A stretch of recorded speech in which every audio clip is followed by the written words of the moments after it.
Now let's talk about financial independence. How to become rich by 40, 35 if you're extra bright, much sooner if you find an opportunity like I did.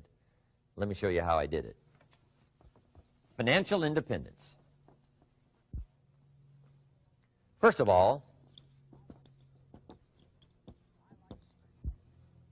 I like the phrase financial independence. Some people are a little bit concerned about using the word becoming rich or becoming wealthy, and I can understand that. I struggled a little bit with this. Is it okay to go for becoming rich, go for becoming wealthy? And maybe that's a bit too strong a word or strong a term. So here's what I've come up with that I think is comfortable for me, and that is how to become financially independent.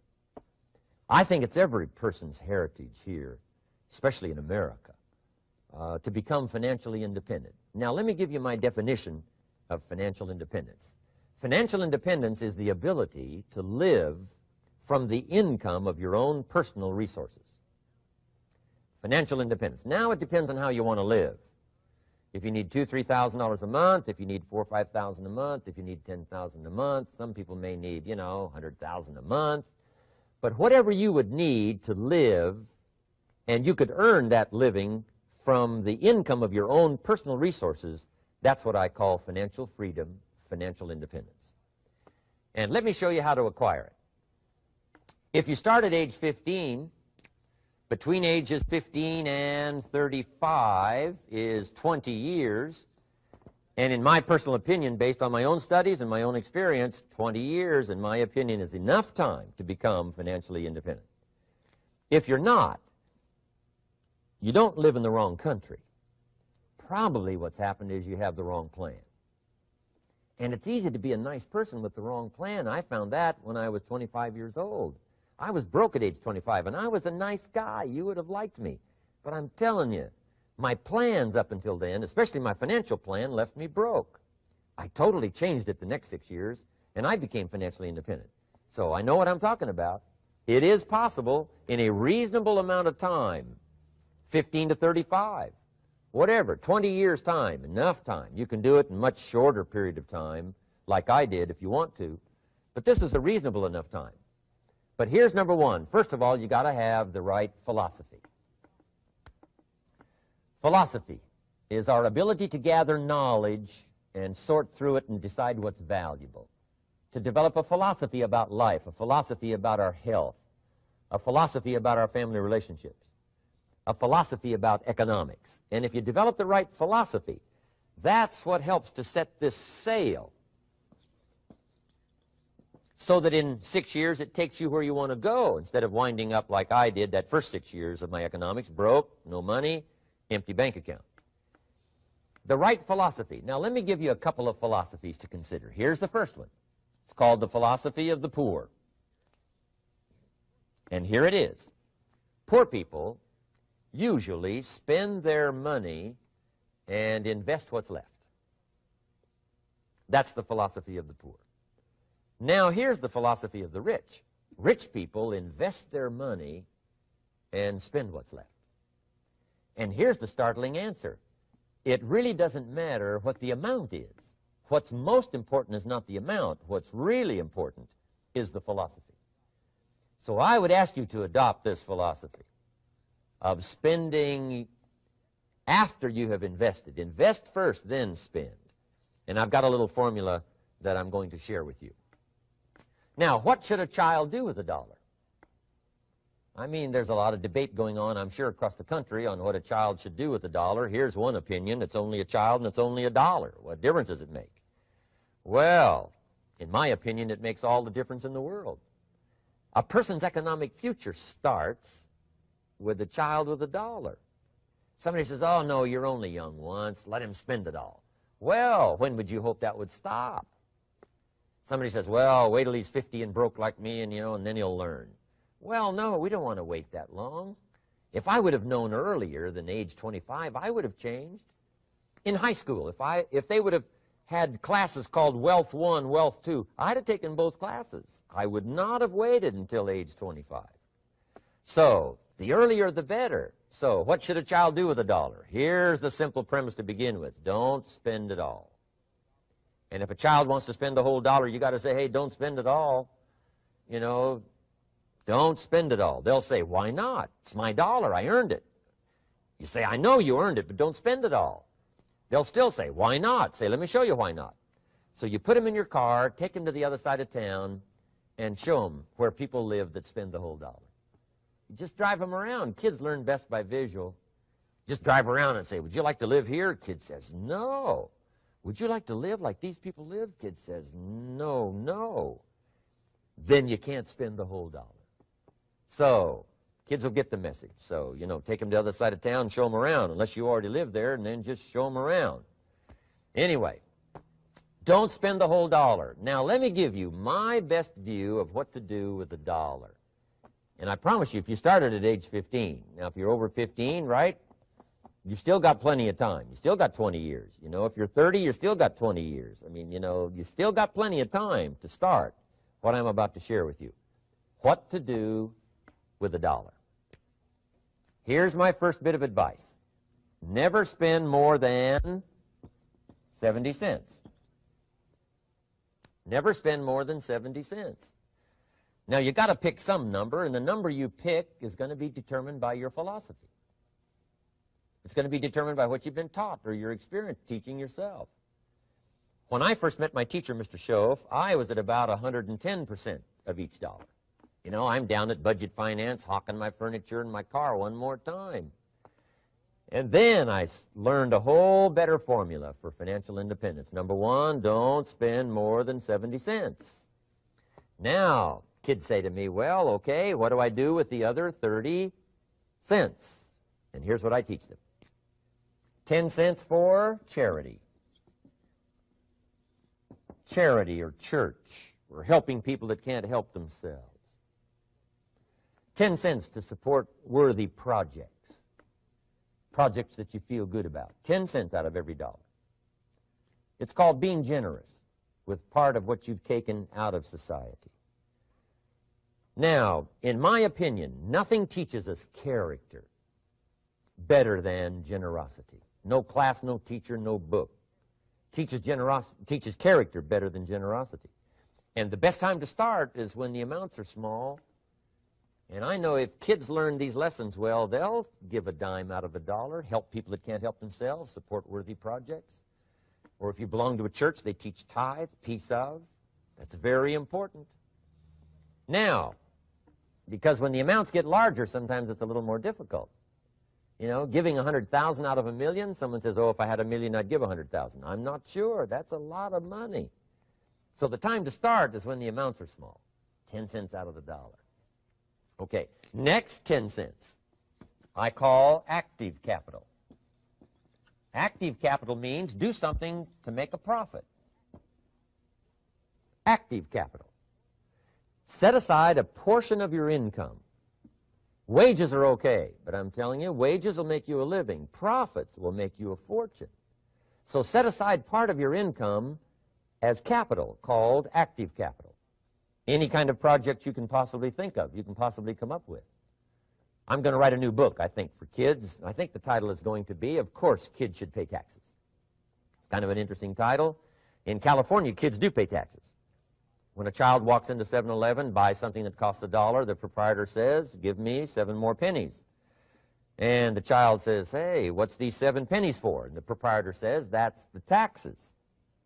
Kid says, well, hey, I'm only 8 years old. Proprietor says, congratulations, you're my youngest taxpayer.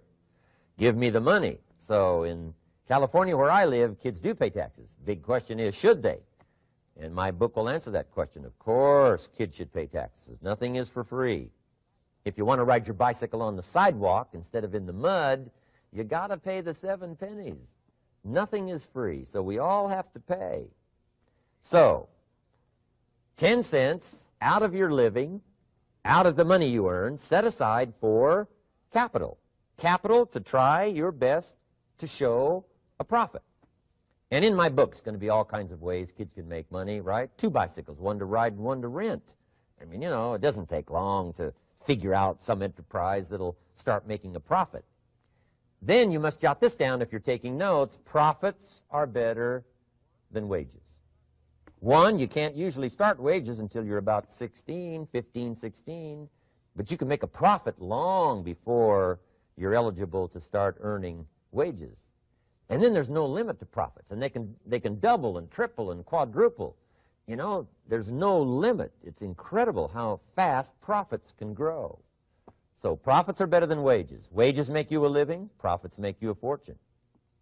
Now, the third 10 cents is vitally important. I call it passive capital. Capital you let somebody else use. A financial institution, stocks and bonds, mutual funds, whatever. Let someone else use it. You furnish the money. They use it to make a profit, but they pay you for the use of it, called interest. And here's one of the things that will make you financially independent fairly quickly, and that's called compound interest.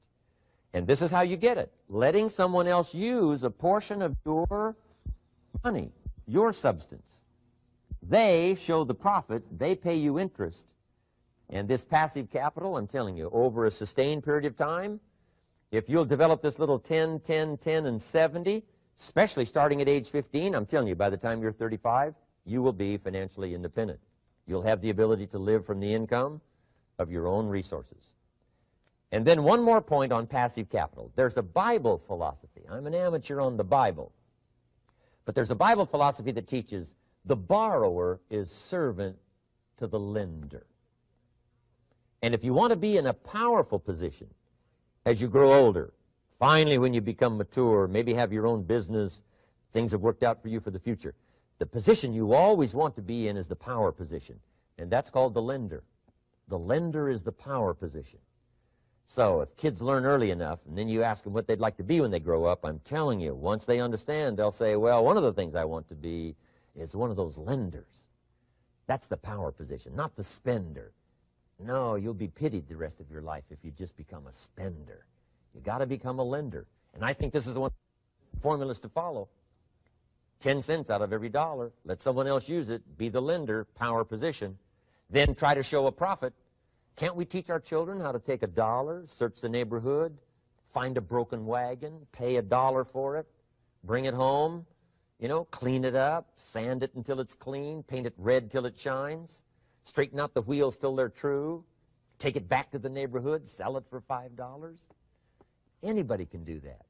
Now, does the child deserve $4 profit? And the answer is yes. Society now has a mended wagon. And that's what America's all about. Finding something, touching it, making it better, making a profit, taking part of your resources, helping people who can't help themselves. Let someone else use it to make a profit. Some projects require more capital than one person has. Exciting. And then let them pay you for the use of it. America's had this philosophy now all these years. Communism has taught all these years capital belongs in the hands of the state, not in the hands of the people. We've been teaching all these years capital belongs in the hands of the people, not in the hands of the state. And we turned out to be right. Capital in the hands of the kids, capital in the hands of the people. Enterprises that make a profit, enterprises that grow. It's the hope of our future. So that little simple formula, I hope, will help you. Now, one more key on financial independence, and that is attitude. Attitude. Here's number one. I used to say, I hate to pay my bills. My teacher straightened me out on that. He said, let's see, Mr. Rohn, what you hate to do is pay $100 on an account and reduce your liabilities and increase your assets. I said, well, no, not if you look at it that way. He said, well, it all depends on how you look at it. So wouldn't you love to pay your bills, reduce your liabilities, increase your assets? You got to have that kind of attitude. I found out the same attitude about taxes. I used to say, I hate to pay my taxes. And Mr. Shoaff said, well, that's one way to live. But don't you understand? Taxes is how we care and feed the goose that lays the golden eggs. Wouldn't you want to do your share? Someone says, yes, but the goose eats too much. Probably true. But hey, we all eat too much. We all need to go on a diet. Better a fat goose than no goose. So I finally became a happy taxpayer. Now, I think taxes are too high, so I'm working to get taxes lowered for our economic future. But then whatever they turn out to be, I gladly pay, do my part, because that's what makes the whole system run, each of us doing our part. Now, I want these three subjects to be valuable for you. I want them to have meaning for you. I want you someday to be financially independent. I want you to have the personal development so that you feel good about yourself. If I had a chance to meet you someday, I'd like to have you show me the list of goals that you got started and say, Mr. Rohn, here's some I've already checked off. Here's the books I'm reading. Here's what's happened. I'm developing the skills. I'm better this year than I was last year. I've got more self-confidence. My skills are developing. That's what I want for you, and that's why I took the time to come and share in this video message with you. I do seminars all around the world, but this is one way that I can reach out and touch you in case you can't come to my seminars wherever I am. Maybe this video will reach you somewhere, and it'll have an impact on your life. And what I'd like to do is later hear about it, a letter, phone call, or to have a chance to meet you in person. And now I'd like to leave you with these 4 questions called Questions to Ponder. These questions were valuable for me, and I want to make them valuable for you. Here's the first one, why? We all ask why we should work this hard, why take that many classes, why go to school that many years, you know, why take the notes, why read the books, why work that hard, why put yourself through the push-ups and the disciplines, why? Good question, why? Best answer to why, I think, is the second question. Why not? Why not see how many books you can read, how many classes you can take, how many skills you can develop? Why not see how valuable you can become to the marketplace and to your friends and to your family? Why not see what you can make of yourself? Why not see how far you can go, how much you can see, how much you can earn, how much you can share? Why not? That's the heritage all of us have, in America especially, is to see what we can make out of our lives now that we've been given this extraordinary opportunity. Now, my third question I'd love to ask you in person. But since I can't do it in person, I want to ask it of all of you. But I want you to take it personally. And my third question is, why not you? Why not you with good self-esteem? Why not you starting to change and setting goals?